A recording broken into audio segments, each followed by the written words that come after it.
Hello, everyone. This is Southern Belle Whisper.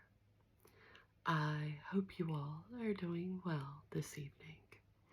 So, this video is for all of you, of course, but especially for the lovely subscribers that left so many sweet, supporting comments on my last video. I was very nervous about that video. I'm not going to lie. I knew it wasn't perfect, but to you guys loved it, and that meant the world to me. You guys have no idea how much it meant to me that you loved that video.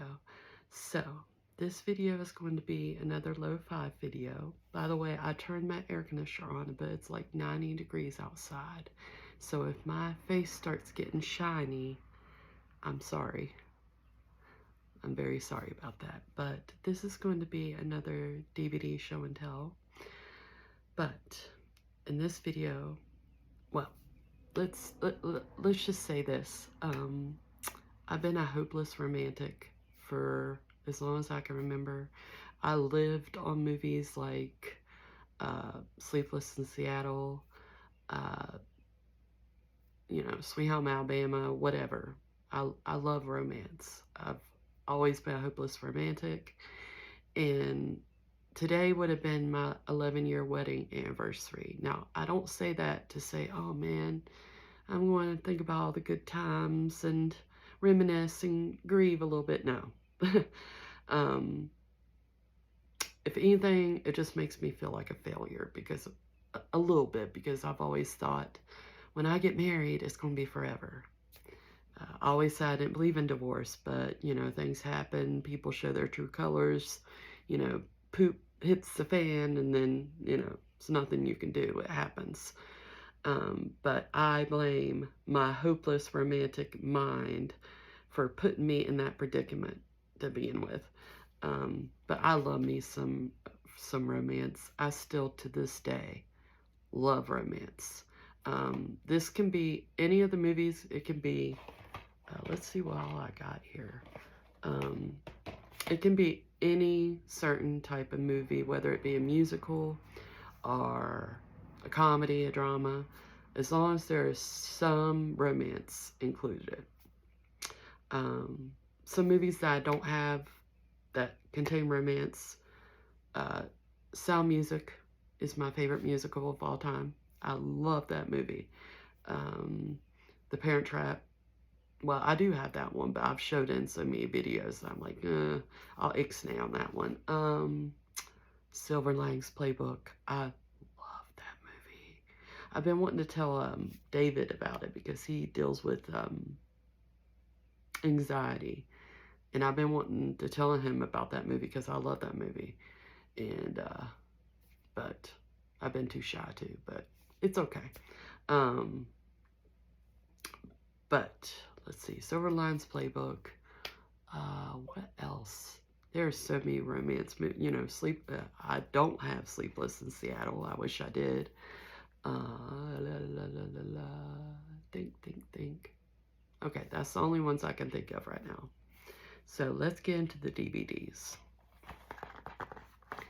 I watched this movie for the first time. Well, the second time. It was the first time in a long time I'd ever seen this movie. I saw it when it first came out. It was released in 2007, so I was 16. So I didn't really get the premise of it, and it wasn't relatable. But when I watched it when I moved here, it was so relatable, and I loved it. It's called Waitress. Let's do a little tracing. Waitress. With Carrie, what's her name? Carrie Russell. Don't miss writer director Adrienne Shelly's sweet, sassy comedy about the power of friendship, motherhood, and second chances. Starring the radiant Carrie Russell, who serves up a hilarious and heartfelt performance. Gina, a small-town waitress with big dreams, has an uncanny gift for baking out-of-this-world pies. Her secret ambition is to win a $25,000 contest so she can leave her obnoxious husband, open her own pie shop, and transform her life. A chance meeting with a handsome newcomer to town just might supply the right ingredients to help Gina find true happiness. Or Jenna. Is it Gina or Jenna? 13 going on 30. I told you guys, my face is going to start getting shiny. Sorry. The only thing that I didn't like about this movie is the doctor that she has an affair with is married.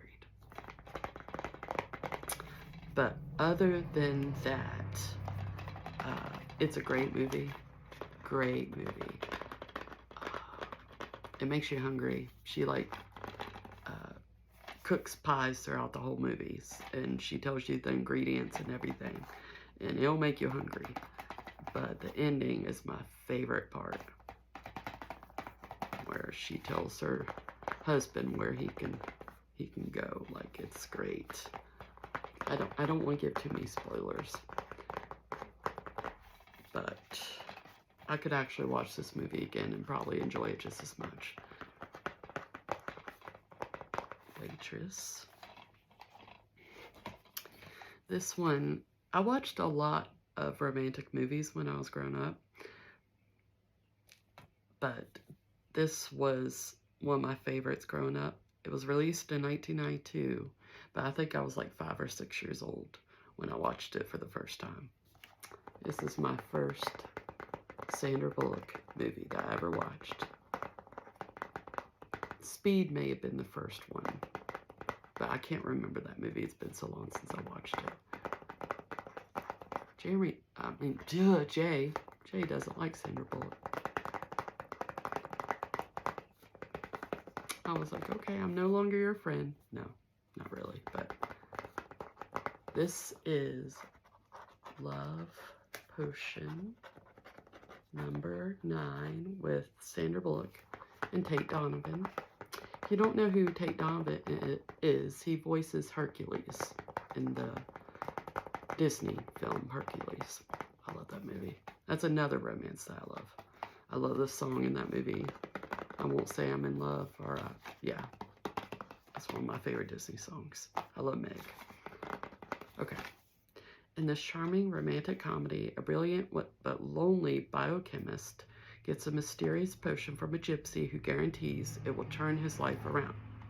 After showing it to his co-worker, a shy animal psychobiologist, they achieve amazing amorous results in a chimpanzee experiment. Now, the only way to see if it works on humans is to test it on themselves.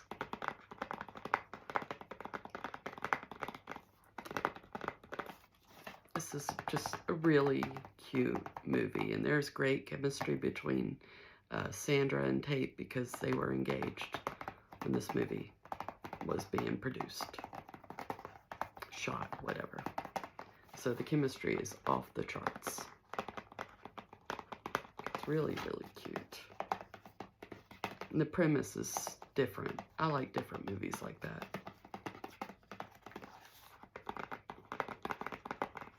Very good movie. Very good. Very cute. One of my favorite 80s, I guess this would be a rom-com, and that is Can't Buy Me Love. This instilled my love for Patrick Dempsey. Everybody's like, McDreamy, Grey's Anatomy, and I'm like, yeah, but did you see him in Can't Buy Me Love, though? I thought he was adorable in this movie. Nowhere man Ronnie Miller is secretly in love with Cindy Mancini, the prettiest, most popular girl on campus. When Cindy finds herself in a desperate predicament, Ronnie steps in to save the day for a price. Cindy must pose as Ronnie's girl so that her popularity might rub off on him. But the road to popularity takes an unexpected twist when Ronnie becomes so cool that his former friends feel the chill. Cindy is left wholly out in the cold, and Ronnie himself discovers that money might buy you popularity, but it can't buy you love. I know this is an 80s film. I can't stand when it doesn't have the date. This is one of my favorite 80s films. Amanda Peterson, she passed away a few years ago. It was really sad. But yeah, he just realizes that popularity isn't all it's cracked up to be.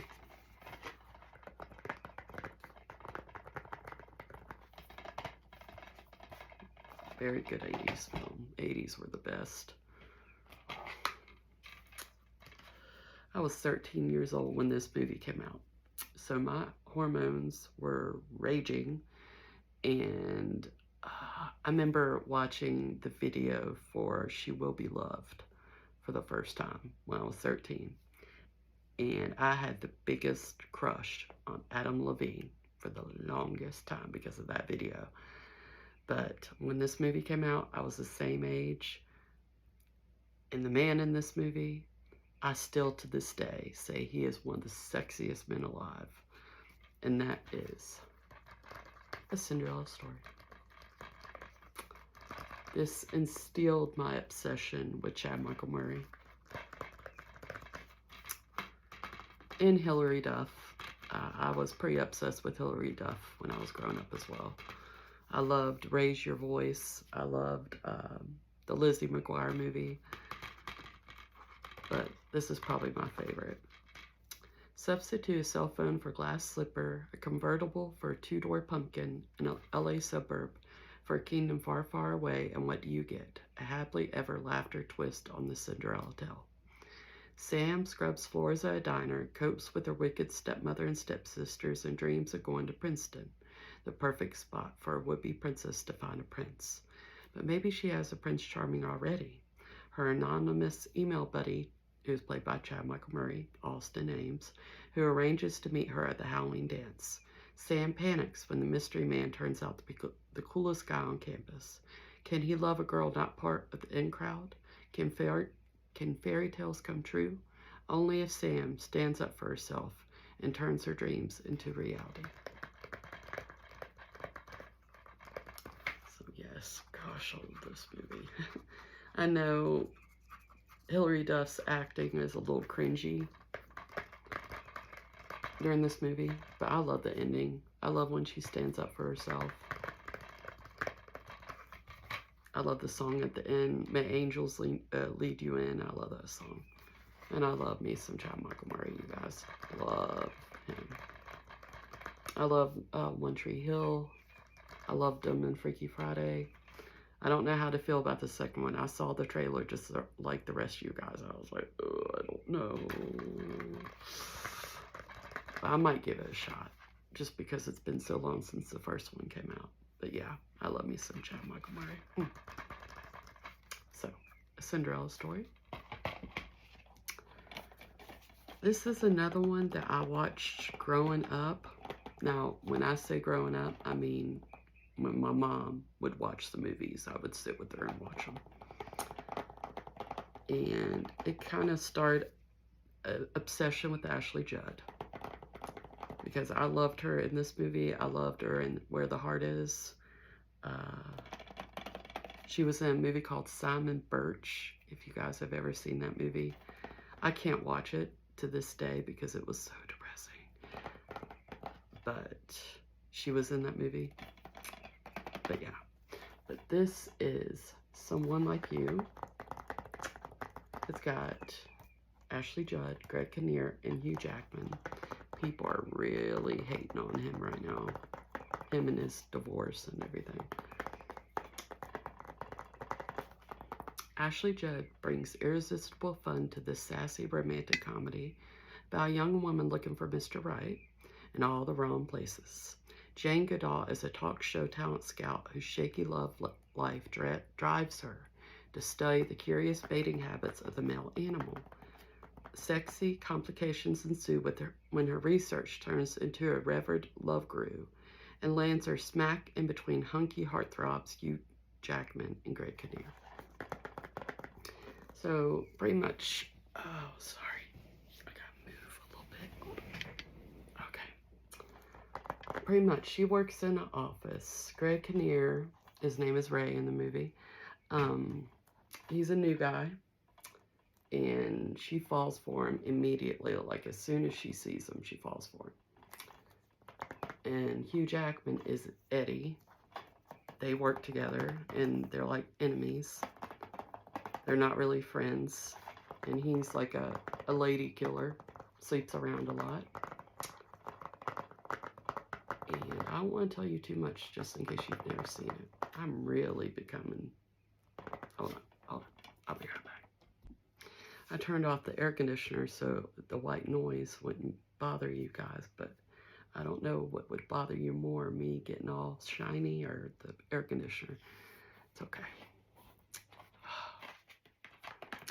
Meg Ryan, her movies were the best growing up.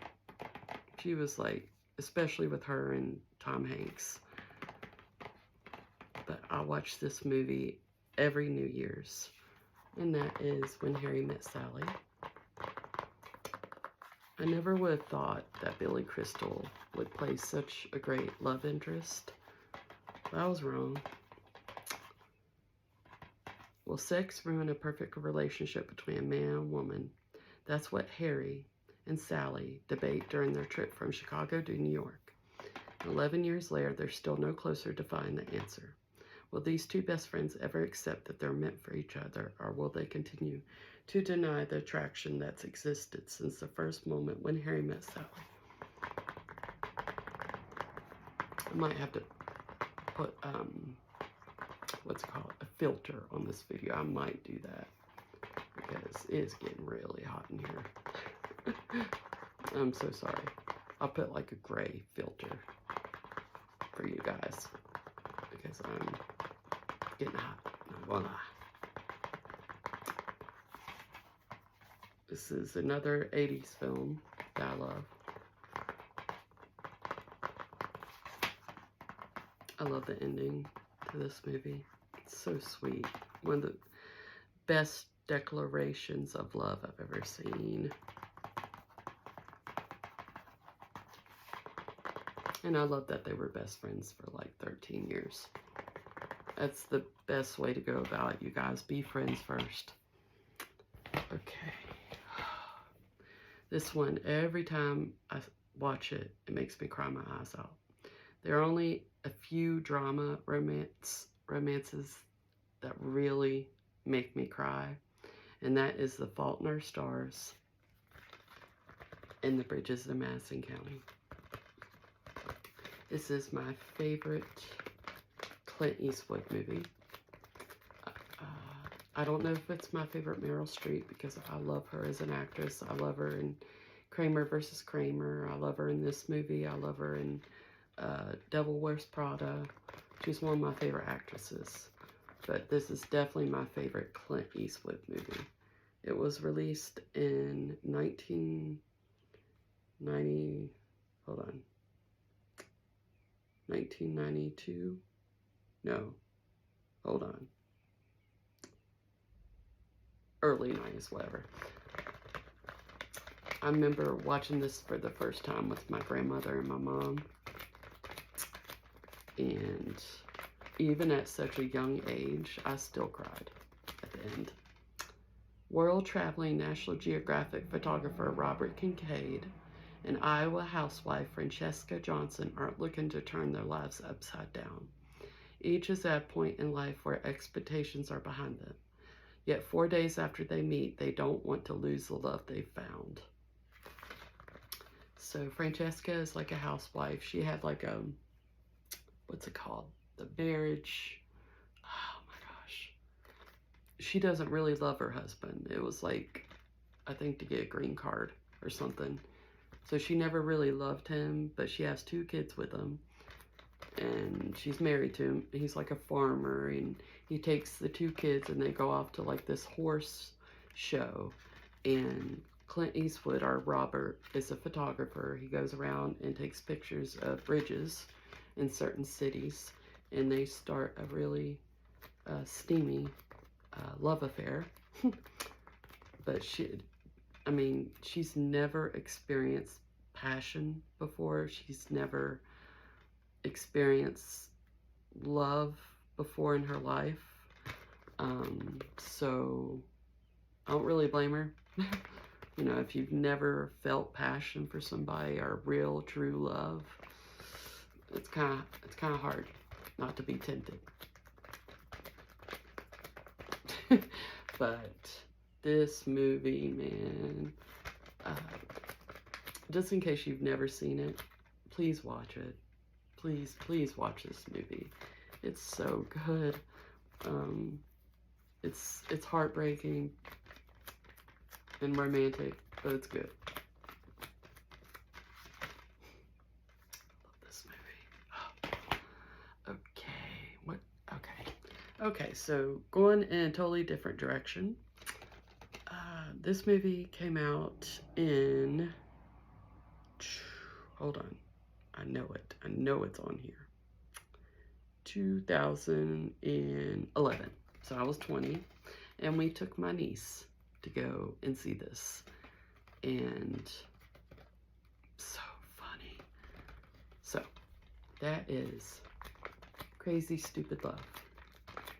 This has an all-star cast: Steve Carell, Ryan Gosling, Julianne Moore, Emma Stone, Marisa Tomei, and Kevin Bacon. Now, I'm a little iffy with all-star cast movies because I didn't like Valentine's Day and Mother's Day. I didn't even watch that one. Julia Roberts' hair in that one. I was like, yeah, no. I'm a little iffy when it comes to all-star cast movies. I love the Family Stone, movies like that, but I'm a little judgmental when it comes to all-star cast movies, but this one is one of the exceptions. 40-something Cal Weaver thinks his marriage is perfect until his wife Emily asks for a divorce. Now Cal is single and looking for love with the help of expert lady killer Jacob Palmer, who gives Cal's manhood a remarkable makeover. Amid inappropriate crushes and romantic encounters, Cal and Jacob discover that being a player without the right partner isn't just crazy and stupid, it's impossible. So these two are getting a divorce, and they've been together since they were 17. Jacob, who is played by Ryan Gosling, falls in love with Hannah, who is a lawyer. I will say that. I'm not going to say anything else.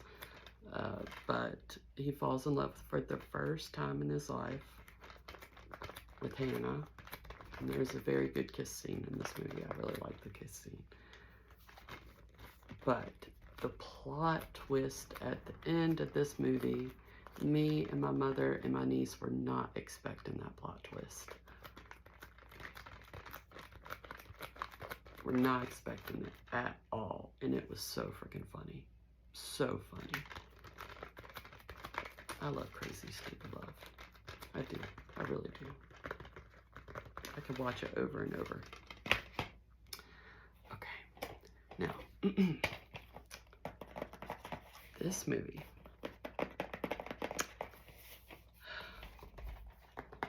I'm not a huge period drama movie fan. Or show. Actually, I can't say that. I binge watched the first season of Bridgerton. But that wasn't my favorite season. The third season is my favorite. I am obsessed with Colin Bridgerton and Penelope Featherington. I'm obsessed with their relationship because they start off as friends and then she falls for him.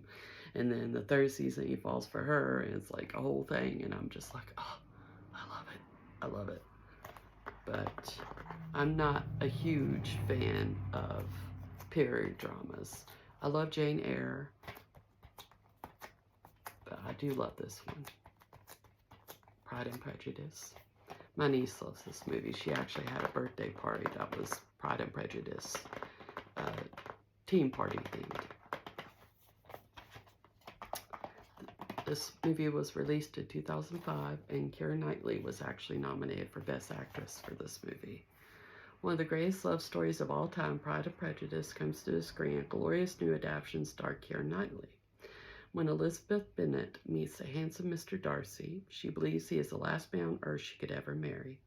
But as their lives become intertwined in an unexpected adventure, she finds herself captivated by the very person she swore to loathe for all eternity. Based on the beloved masterpiece by Jane Austen, it is a classic tale of love and misunderstanding that sparkles with romance, wit, and emotional force. Critics are calling it exhilarating, a joy from start to finish. I'm a big fan of Mr. Darcy. Oh, Bridget Jones' Diary. I love that movie too. And I love Mark Darcy in that movie as well. So she was nominated for Best Actress, but another actress stole the award from her that year, and I can't hate on it because it's my favorite actress, and it's my favorite biopic, and it's also the next movie I want to show you guys, and that is Walk the Line.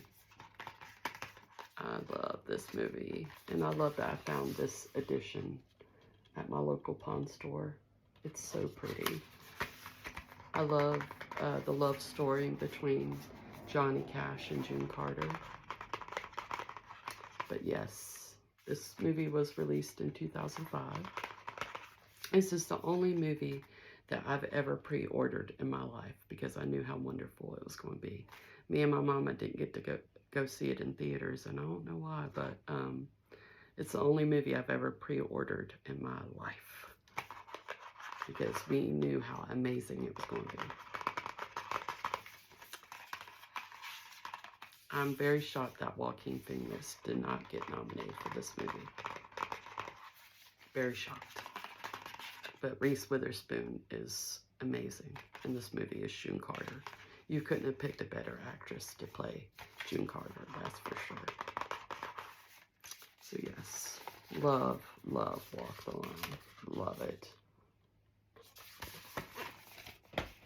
Okay, two more. 27 Dresses. This movie was released in 2008. Wow. I thought it was way earlier than that. And there's also a sticker on the back, so I'll give you like a little synopsis. Jane has been in 27 weddings as the bridesmaid. And she has like this huge closet full of all the bridesmaid dresses she's ever wore. And she has a big crush on her boss. But her sister Tess comes to town. And her boss, who she has a secret crush on, falls in love with her sister. But this guy, well, her sister and her boss crush get engaged, and this guy comes into the picture, Malcolm, or James Marsden. He also writes her favorite part of a newspaper, which is the wedding announcements. And at first, he's just trying to find a great story. So his boss will move him up in the company, and he'll have like a front page news article under his belt. So when he finds out her story about being in 27 weddings and having the dresses, and she tries them on, he takes pictures. He was like, this story is going to, take me to the top. But there is a scene where they are at a bar and they get drunk and they sing Benny and the Jets together. That's one of my favorite movie scenes of all time. And they have a little rendezvous, but the next morning they're at a diner, spoiler alert, and his boss has released the article without him knowing it. And it's a very heartbreaking scene. I kind of get misty-eyed every time during that scene because he had no idea that his boss was going to publish that article right under his nose. And at this point, he is having feelings for her. And it's just, it's a sad scene because she slaps him and everything. Like, she is destroyed. Like, okay, it was all a lie. Like, everything was a lie. I love this movie. This movie is special to me, and I know so many people talk about Katherine Heigl and how she is hard to work with, but I've always loved her. I don't, oh, wow, I almost forgot this one. The first Katherine Heigl movie I ever watched was Love Comes Softly. I love that movie.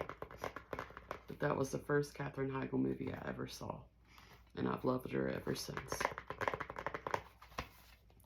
Okay, the last one is Never Been Kissed.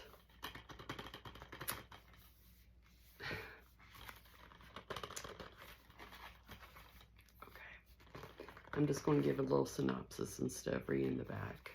This is Josie Geller. She works for a newspaper. Hold on. She is a newspaper reporter. And she gets a task where she gets to go back to high school and pretend to be 17 years old so she can have a story that she can pick up along the way that will bring her up in the company and make her seem like more capable of reporting great stories.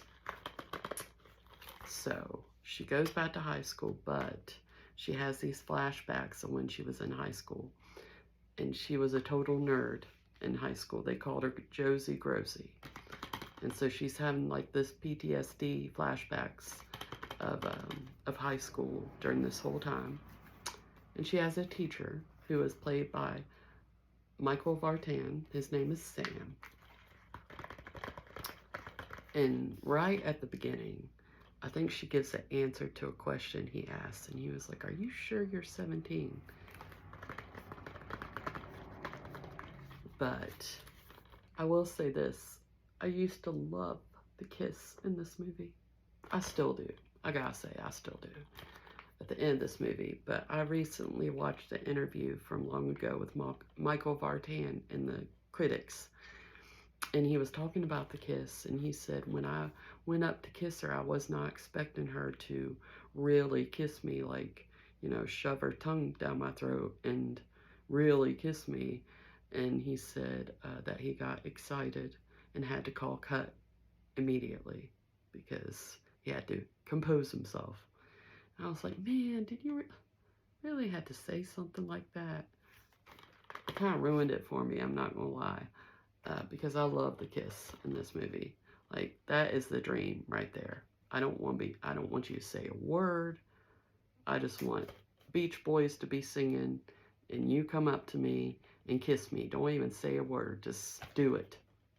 Like, I remember the first time me and my cousin watched this one summer over and over and over. And that kiss, it was just something else. But the thing about this movie is when she has like this little camera on the clothes that she wears, that her boss, who is John C. Reilly, can watch her. And when he sees that, you know, Sam obviously finds her attractive, he was like, he's the story. You know, how big is the story going to blow up about a teacher having feelings for a student? So Sam finds out at the end, and it's really sad. But there's a happy ending, so that's all that matters to me. I love this movie. I love Drew Barrymore. But so that was the last movie. So gotta take a breath. It's getting hot in here. It's hot. It is hot in here. It's like 80 degrees. But anyways, I love you guys. I hope you like this video just as much as the last one. And thank you for supporting me. And I will be talking to you guys soon. Love you guys. Bye-bye.